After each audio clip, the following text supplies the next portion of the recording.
कहानियों की सौगात में आपका स्वागत है। श्री गुरु नानक देव जी से जुड़ी कहानियाँ। दूध का भरा कटोरा और चमेली के फूल। मक्का, मदीना और बगदाद की यात्रा करते हुए गुरु नानक जी और मर्दाना अपने देश की ओर मुड़े। रास्ते में मुल्तान शहर पड़ा।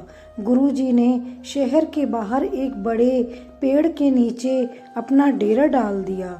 उस समय मुल्तान पीरों, फकीरों, संतों, सन्यासियों का बहुत बड़ा केंद्र था। इस नगर में बड़े बड़े पीर, फकीर और उनके चेले रहते थे।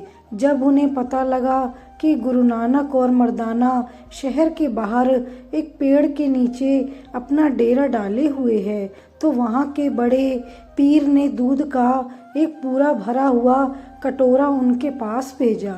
कटोरा लेकर आने वाला व्यक्ति बोला, हमारे पीर साहब ने यह दूध से भरा कटोरा आपके पास भेजा है। गुरुजी ने उस कटोरे को ध्यान से देखा। वह ऊपर तक भरा हुआ था। उसमें और दूध डालने की कोई जगह नहीं थी। यह देखकर वे मुस्कुराए। बिना कुछ बोले उन्होंने इधर उधर देखा। पास में ही चमेली के फूलों का एक पौधा था। गुरुजी ने चमेली के 2 फूल तोड़े और उन्हें दूध के ऊपर रख दिया। वे बोले, भाई, दूध का कटोरा भेजने के लिए पीर साहब से हमारा शुक्रिया कहना। अब आप उन्हें जाकर मेरी ओर से यह कटोरा दे दीजिए। कटोरा लेकर आने वाला व्यक्ति बिना कुछ और बोले दूध से भरा कटोरा, जिस पर चमेली के 2 फूल तैर रहे थे, लेकर वापस चला गया। पास बैठा मर्दाना यह सब कुछ देख रहा था।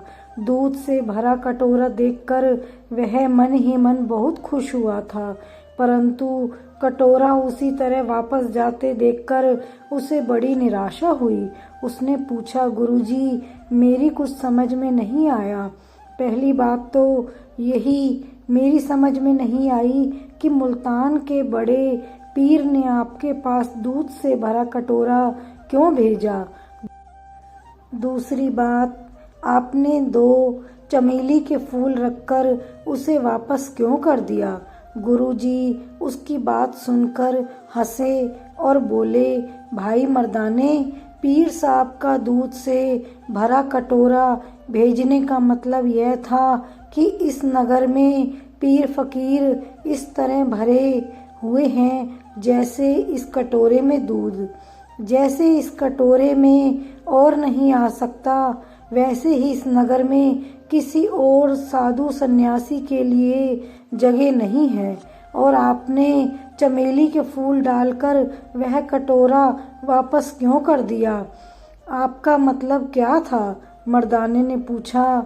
हमारा मतलब था, गुरुजी ने समझाते हुए कहा, हम इस नगर में इसी तरह रहेंगे जैसे ये फूल इस दूध के कटोरे पर है।